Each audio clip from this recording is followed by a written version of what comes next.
Bien,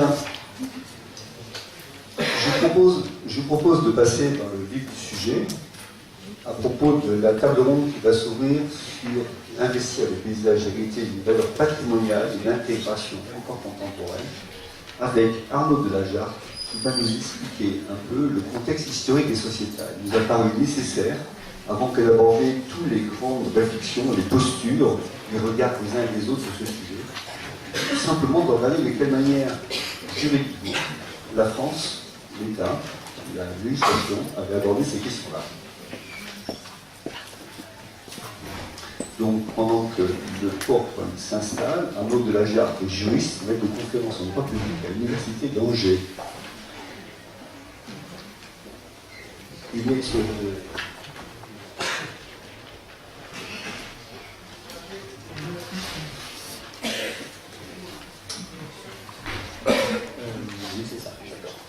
Bonjour à toutes et à tous. Je vais me contenter de remercier les organisateurs de ces deux journées, le CLUE et l'Association des villes et villes d'art et d'histoire, pour faire court. On m'a déjà présenté. Je me permettrai alors, je ne sais pas si ça apparaît sur la diapo suivante. Voilà. Ça, c'est l'orthographe précise de mon nom. Il y a eu des changements variés, c'est pas grave, mais enfin, si vous aviez envie de m'écrire, il faut quand même savoir comment je m'appelle, ça peut servir. Bon, je suis bien sûr enseignant-chercheur, ça a été dit, je vais faire vite, mais je fais partie de ces enseignants-chercheurs, comme il y en a d'autres dans la salle, comme il y en avait aussi pas mal là, pendant 2 jours dans le cadre du colloque qui a précédé ces journées, qui bien sûr s'intéressent à ces questions-là et qui cherchent aussi à les aborder en relation permanente avec les acteurs. Je pense que vous fréquentez vous-même un certain nombre de ces enseignants-chercheurs, ou vous l'êtes en même temps que vous êtes des acteurs.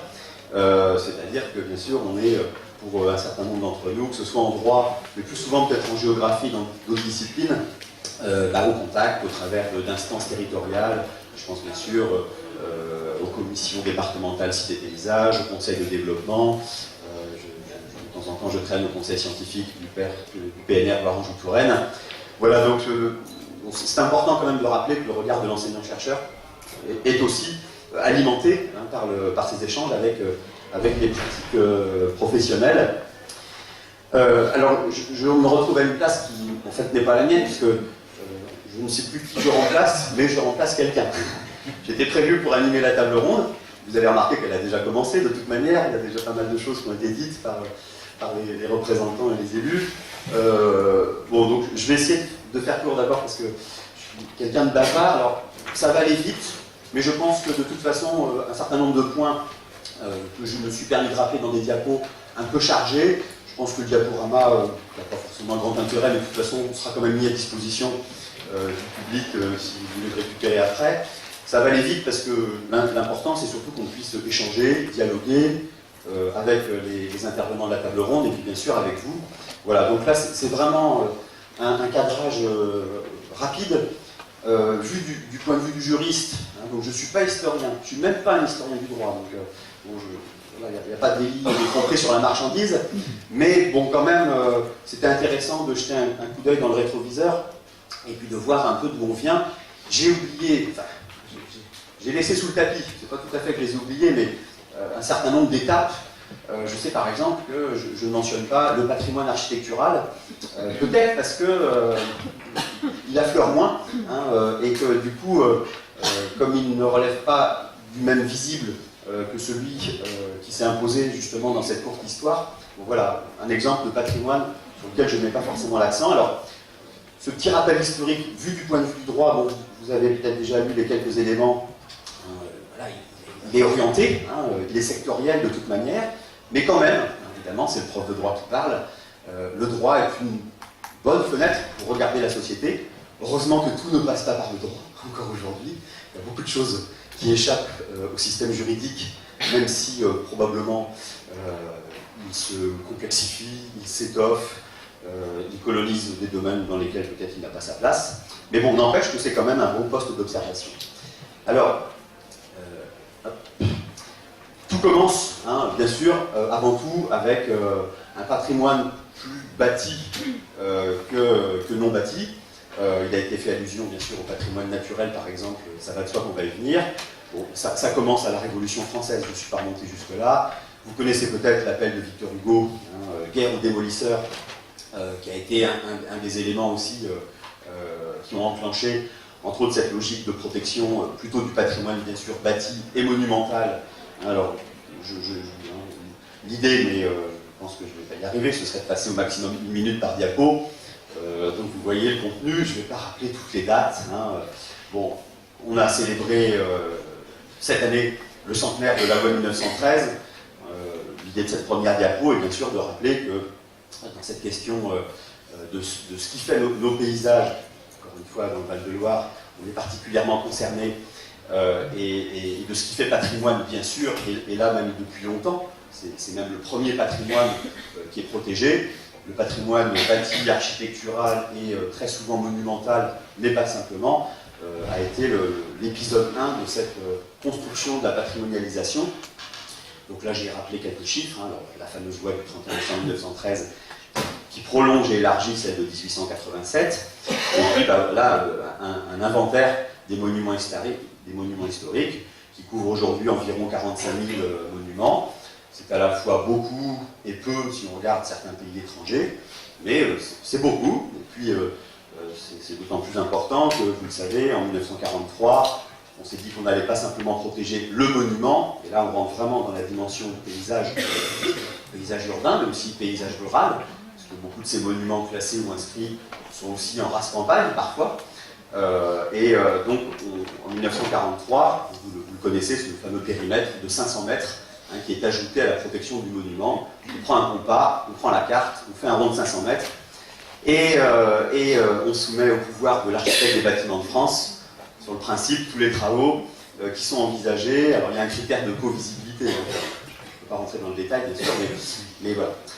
Donc c'est à la fois une étape juridique législative importante, et qui s'oriente, si on part de 1887, effectivement, avant tout vers le patrimoine bâti. Mais ça a été rappelé par M. de Gruel, je crois, tout à l'heure, sur l'histoire de la construction du droit du paysage. Écrivain, artiste, premier club touristique et société touristique, lance aussi un signal d'alarme sur la destruction, là, pour le coup, vraiment, d'espaces, de sites. C'est plus simplement le monument historique, ou même le monument tout court. On va le voir, même si on va parler de monuments naturels qui se trouvent menacés. Donc voilà, ce sont des espaces entiers, des grands sites, de grands paysages entre autres naturels emblématiques, qui font les frais de la révolution industrielle, de l'aménagement, du début de l'aménagement du territoire, de la transformation des mobilités. C'est la loi 1906 qui va permettre d'obtenir une première protection de ces espaces à caractère naturel, on va dire, généralisé par la fameuse loi du 2 mai 1930, qui est un décalque, du point de vue des procédures en tout cas, de la loi de 1913 sur les monuments historiques. Et effectivement, d'ailleurs, on parle bien aussi de monuments naturels.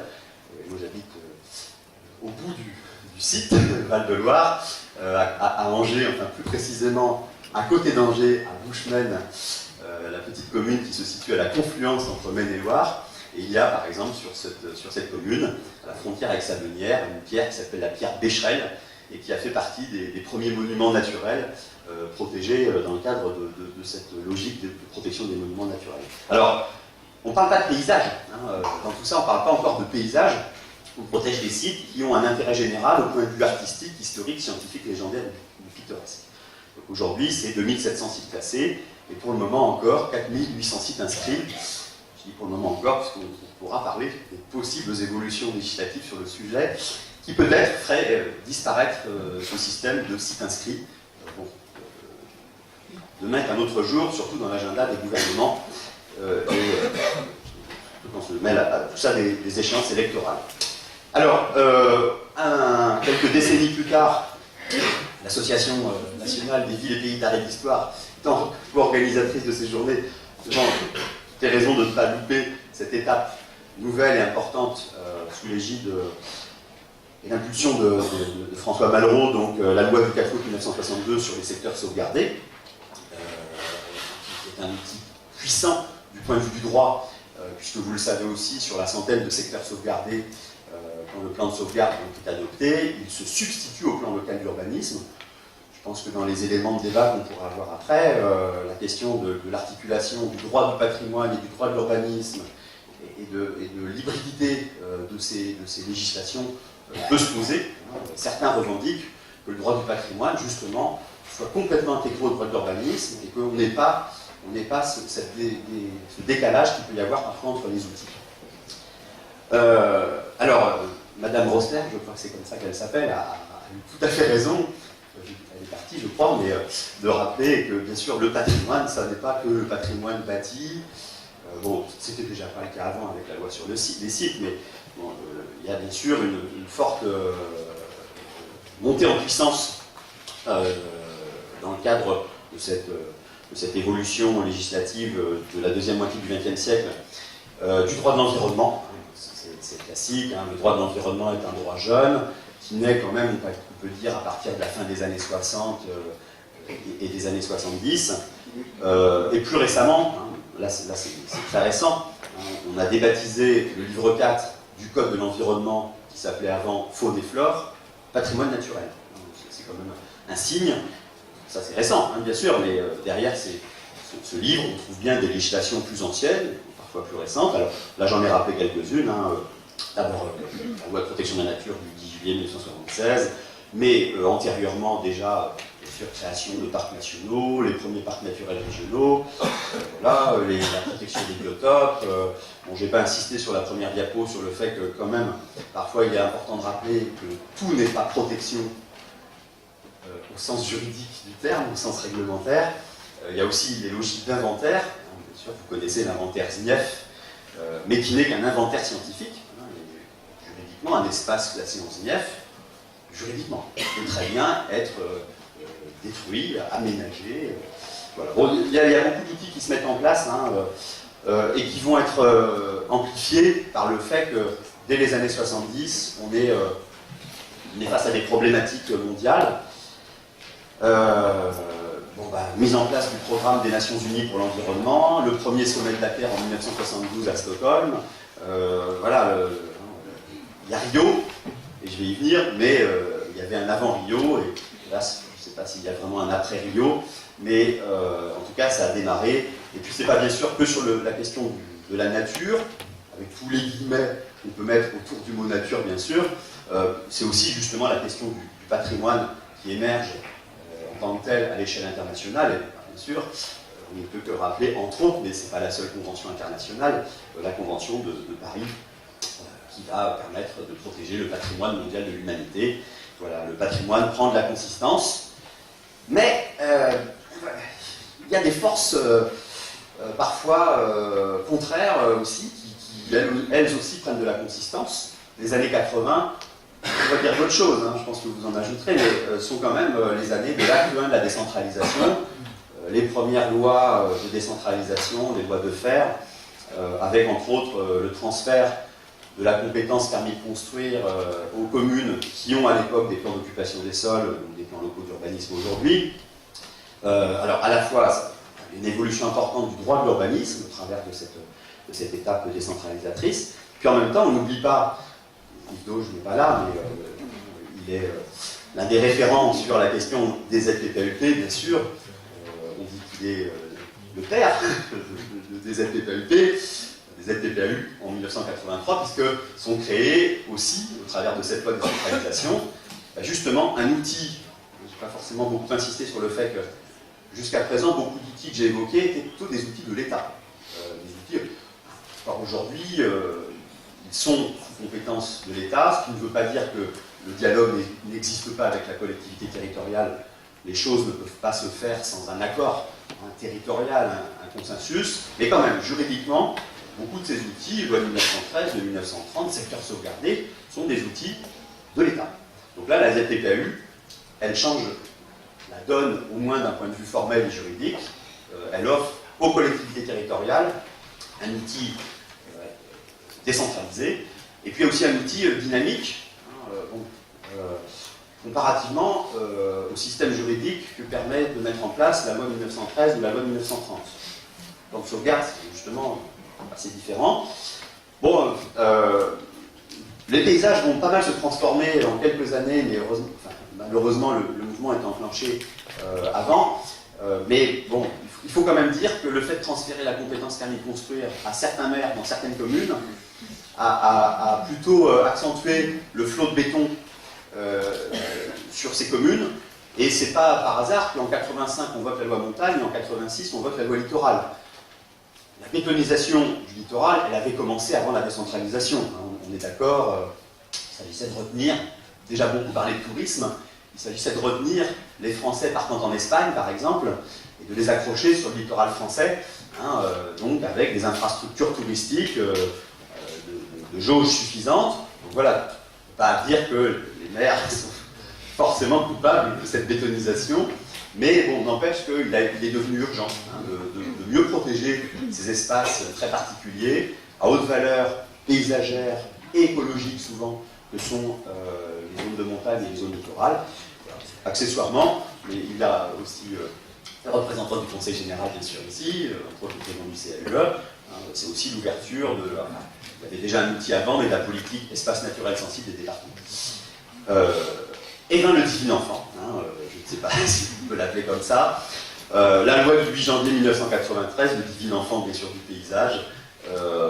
Bon, là je pense que là aussi, vous en connaissez beaucoup d'éléments, vous la connaissez probablement par cœur. Il y a création de nouveaux outils, je pense entre autres bien sûr aux directives paysagères, mais il y a surtout, en anticipation de ce que va finalement dire la Convention de Florence, pour cause, elle est quand même dans la lignée de la loi paysage aussi en partie de la France de 93, l'idée que c'est bien aux politiques sectorielles de s'approprier le paysage, et que le paysage est quelque chose de transversal, et donc entre autres par exemple en droit de l'urbanisme, ce que fait la loi paysage, c'est de la greffe, c'est ce que j'ai employé comme mot il y a 2 jours, de la greffe, donc dans les documents d'urbanisme, dans la procédure au permis de construire, mais bien sûr j'entends par là toutes les autorisations au droit des sols. Elle ajoute bien sûr le fameux volet paysager aux ZPPAU, qui sont ZPPAU, zone de protection du patrimoine architectural et urbain. Je ne l'ai pas rappelé, il y a beaucoup de sigles, des collègues étrangers nous l'ont rappelé pendant 2 jours. Quand on s'oriente, quand on parle de droit de l'urbanisme et de droit du paysage, à un moment, est-ce qu'on parle encore français? Parce que on a tellement de sigles, et là, les collègues étrangers ne comprennent rien. Bon, si vous avez besoin, à un moment ou à un autre, on décode certains sigles, je pense qu'il n'y a que des experts dans la salle.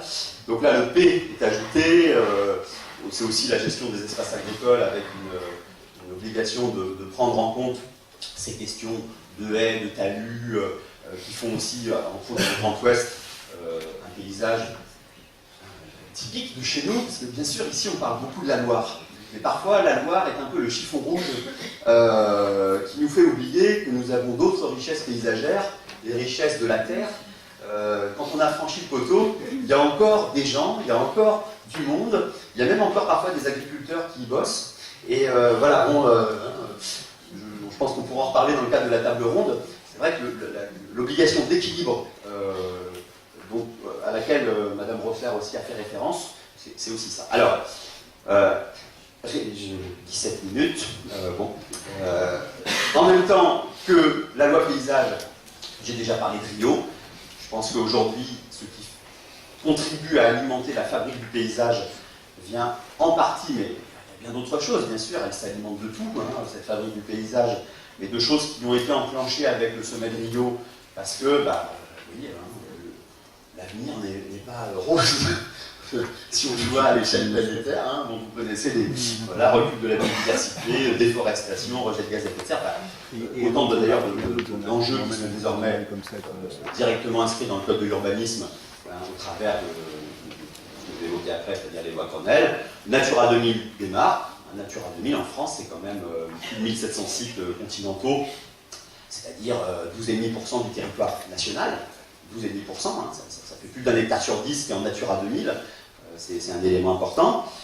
Mais, voilà, peu de temps après Rio et peu de temps après la loi paysage, bien sûr, bon, il y a déjà été fait référence, vous avez rappelé déjà la définition juridique. Bon,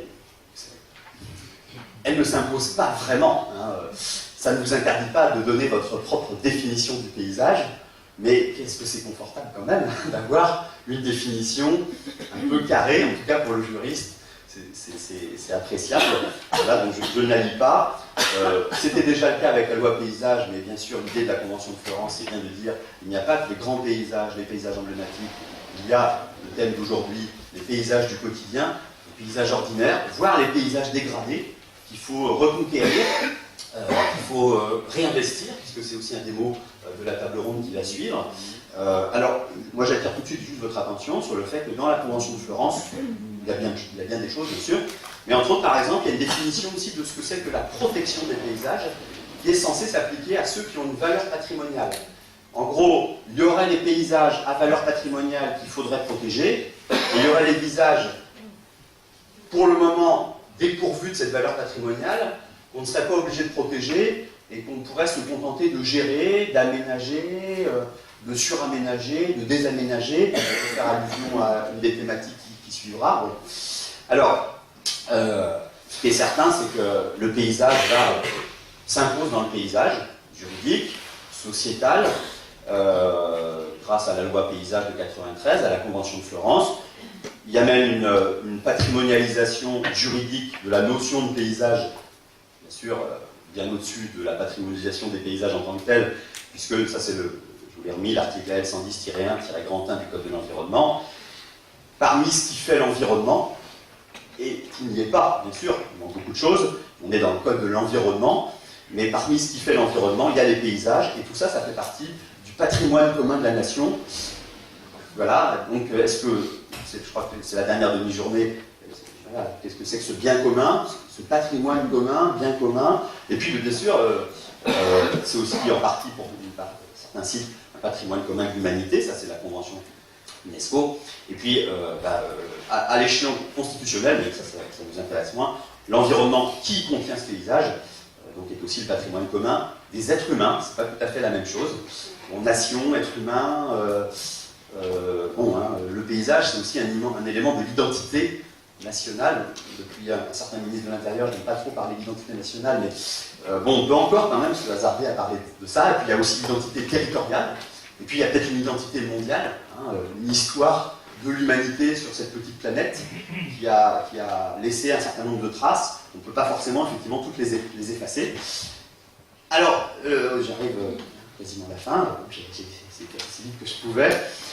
Juste aux lois Grenelle, pour terminer, on s'approche vraiment d'aujourd'hui, la loi Grenelle bien sûr, peut-être effectivement une grande concertation environnementale, un petit peu plus conséquente de celle qui a peut-être pesé depuis 2 ans, c'est comme ça. Autre temps, c'est pas vieux, mais je vous rappelle que Nicolas Hulot était quasiment candidat à la présidentielle, que comme il ne s'est finalement pas présenté, il a réussi à faire signer au candidat de l'époque en 2007 le pacte écologique qui a conduit le président Sarkozy, entre autres, à nommer en numéro 2 dans l'ordre du gouvernement le ministre de l'écologie, souvenez-vous. C'est incroyable, c'était pourtant en 2007. De ce Grenelle naissent entre autres 2 lois. Encore une fois, tout ne passe pas par le droit, heureusement. Il y a bien d'autres choses dans le Grenelle qui ont été déclinées autrement que par des procédures juridiques. Et bon, vous le savez, je pense, le paysage est un grand absent dans les lois Grenelle. Bon, est-ce que c'est lié à Rio? Il y a 2 jours, j'ai dit est-ce que c'est lié à Davos aussi, au sens d'une ville qui représenterait un nouvel ordre économique mondial, enfin un nouvel ou un ancien, au contraire, qui l'aurait maintenu. Bon, en tout cas, le paysage est absent, et les 2 seuls outils qui sont un peu dédiés, enfin, qui parlent un peu plus de la question du paysage, là je pense que vous les connaissez aussi, bien sûr, c'est les trames vertes et bleues. Enfin, voilà, les trames vertes et bleues, mais dont les trames vertes sont du coup réorientées vers la biodiversité, alors qu'on a déjà parlé de Scott. Par exemple, beaucoup de Scott avaient déjà mis en place des trames vertes, et parfois depuis 20 ans. Je pense par exemple au schéma directeur de l'agglomération de Rennes, qui avait été un peu précurseur, je pense, sur les questions de trame verte. Bon, bah aujourd'hui, on dit les trames vertes, avec la loi Grenelle, non plus de vocation paysagère, elles ont une vocation écologique. C'est faune, flore, réservoir de biodiversité, corridor écologique. Le paysage est enlevé dans la définition, on va dire, des trames vertes. Hein. Voilà, bon, c'est pas grave, on appellera ça une armature verte, voilà, un maillage vert. Bon, et puis, bien sûr, c'est la disparition des ZPPUP qui est enclenchée par la loi Grenelle au profit d'une AVAP, aire de mise en valeur de l'architecture du patrimoine, qui, du coup, ne contient plus le mot de paysage.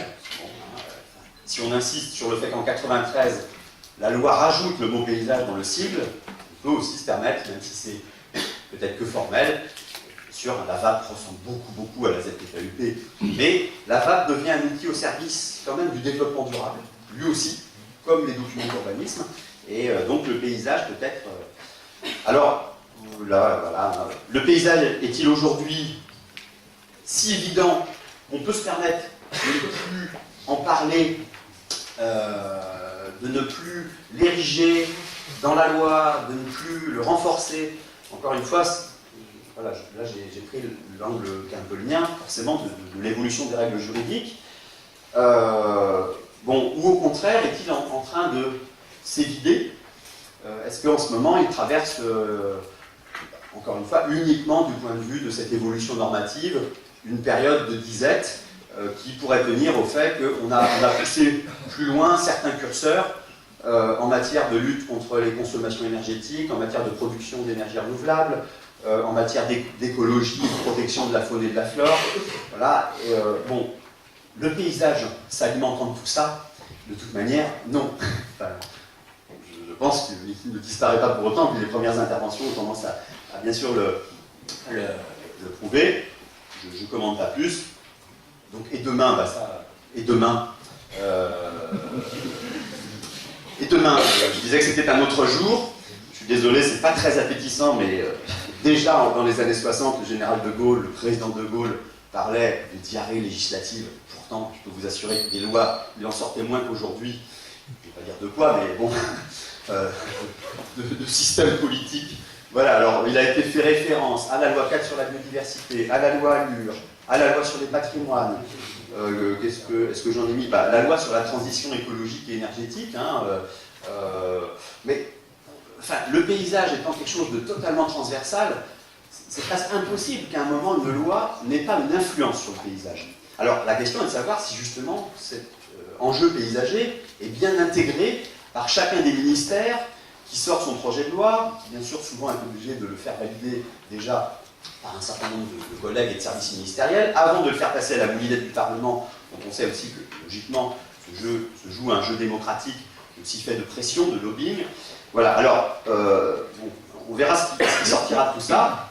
Il faut souhaiter que, effectivement, le paysage reste bien ce qu'impose la Convention de Florence, un objectif transversal à toutes les politiques sectorielles, que justement ce ne soit pas un outil cloisonné, hein, et que ça reste bien dans le domaine de l'éducation, de l'énergie, de l'agriculture, hein, un objectif voilà, imposé à tout.